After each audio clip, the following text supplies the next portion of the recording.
Welcome to Renaissance of Wrestling.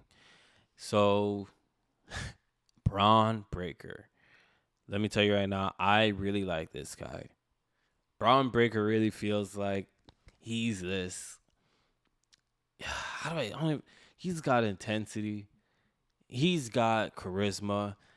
He's great in the ring. And what I like with him, he's something we don't see often that I really like of wrestling, and that's the powerhouse that just runs in and breaks everything. Like personally, I know everyone likes to bash on these kind of characters, but I was always a fan of like Goldberg. Took me a while, but I was also a fan of Brock Lesnar. Loved Umaga. These guys that they don't need to have these 20-minute wrestling classics. They could really have a 4 or 5 minute match and you believe it. I've actually recently been going back to old school wrestling, watching like the Golden Age, and I'm watching more Ultimate Warrior stuff, and I'm like, I like Ultimate Warrior, and I think there's a lot of casuals who love wrestling that they like it too, and Braun Breaker just brings that. I remember saying to myself, I don't know if it was last year or some months ago, definitely within the last year, when I was thinking of people to, it was November. It was actually November when I was thinking of people who could dethrone Roman Reigns. I truly believe that Braun Breaker could just come in and just shock everyone and beat Roman. And it could happen on a random SmackDown. And it would shoot him up to the superstar level that he really could perform at. And hey, it didn't happen. I'm not upset. It's not a thing I'm like, oh, it needed to happen. But he's someone who, if they decided to pull the trigger and do that, he's the most believable person. And I see how they're booking him on SmackDown right now. There's a lot of people that they're seeing that with him as well. He feels like he's this guy. He's just a ball of charisma and energy. He could really be the next, like, when we're talking about 4 or 5 years from now. Listen, first and foremost, I want to say I do believe that the best way of booking a superstar's peak is keeping that peak to like 5 to 8 years.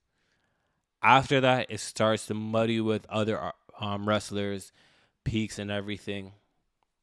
So when I say that, I say when I look at the next 3 to 5 years, and I look at, okay, let's say we're in 2029, 2030, who's going to be the person carrying WWE? I really and truly believe it's going to be Braun Breaker. I see a lot of people hating on him right now, saying, "Oh, he has just short matches. He can't really wrestle." You've definitely not really watched him in NXT. I watched him in NXT the last few years, and I'm like, this guy's only in his like mid 20s right now. This guy just gets it. He was raised in the right family to just get what casuals to wrestling fans really like. I really do think the wrestling like super nerds right now. I'm sorry. I wish there's if there's a better term that I'm just not using, please comment it down below. But I think they lose sight of what is really liked about wrestling. Like, yes, having some classic matches is cool. Where there's a mix of wrestling styles that are really appreciated. The high flyers are great. Technical wrestlers are great. Submission artists are great. The powerhouses of wrestling are great as well. And people really like that. And I do think that WWE is in a place where they can go one of two directions. And I think they need to really dedicate to one of those two directions. And it's, are we going to maintain a PG product? Then let's do that. And let's make these wrestlers feel like larger than life characters, like we were doing in the Golden Age with Hulk Hogan and Ultimate Warrior. You could really do things like that where these guys really feel like they're Avenger level threats. And Braun Breaker's perfect for that. They can also go in the direction of bring a sense of attitude era back, keep the cursing going, all that there, bring back blood. I noticed that in the last match with Carlito and Santos Escobar, they brought back chair shots, so to the head specifically. So why not bring back blood if that's the direction you're gonna go in? And Braun can really go in that direction. We saw him show that side that he can bring with his feud with, I think it was Wagner.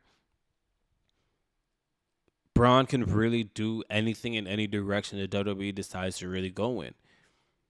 And he's someone who, with really good merch behind him, can feel like that guy.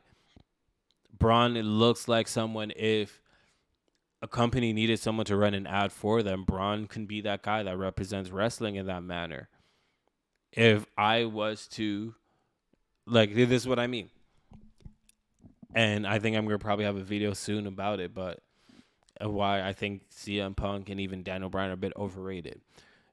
When I look at those two guys, if I'm someone who never seen wrestling whatsoever, I look at them and I see them on a, let's say, an insurance commercial, or even bigger than that. I see them in a movie. My first thought isn't, this guy looks like he's a wrestler. I'm going to think he might be a regular person. And then find out he wrestles and then be like, oh, cool. Braun Breaker, if I see him in a random commercial or in a movie, I'm like, this guy looks like a wrestler. He can play a wrestler. He can play an Avengers level threat. He can go on to be, I don't know, the Hulk's son in a movie or something. And I'm like, I believe this. He can sell a lot of shirts with this. He can really be this character that transcends wrestling. That's where, when I talk about Braun and I think of my list of my top 10 favorite wrestlers who I think can really carry WWE through this Renaissance era, Braun Breaker is that guy. We saw how Roman was developed in this time period. Braun is that person, and he's actually really good on the mic. Some people like to try and say he's not that great. I've watched a couple of his promos. I watched him do a promo where he referenced Steiner Math, and I was loving it. I was like, this guy's just good with this stuff. But this is the problem. When a lot of the internet wrestling fans, they see someone who is a big powerhouse. I think in general for any powerhouse that's in wrestling, they look at the powerhouse and they just automatically say he can't wrestle, he can't speak on the mic. And that's just a criticism for all of them on a wrapped up basis. But when you actually see someone like Braun, it's, you can't say that. Please, I want you to, and I'm gonna, oh my goodness, what was a big match he had? It was for the NXT title.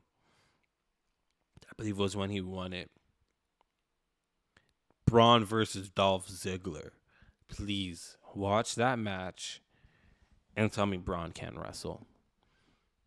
So please, if you and yourself really and truly don't believe what I'm saying, and you think I'm over exaggerating or you disagree, comment down below. If there's someone else that you see as the face of wrestling going into the next era, comment it down below. If you like this video, like it. Heck, if you think it's Trick Williams, I'm not too mad at it. There's things that I do see of Trick Williams that could work. If you think it's someone else, please comment it down below. Otherwise, in the meantime, in between time, thank you for coming to the Renaissance of Wrestling.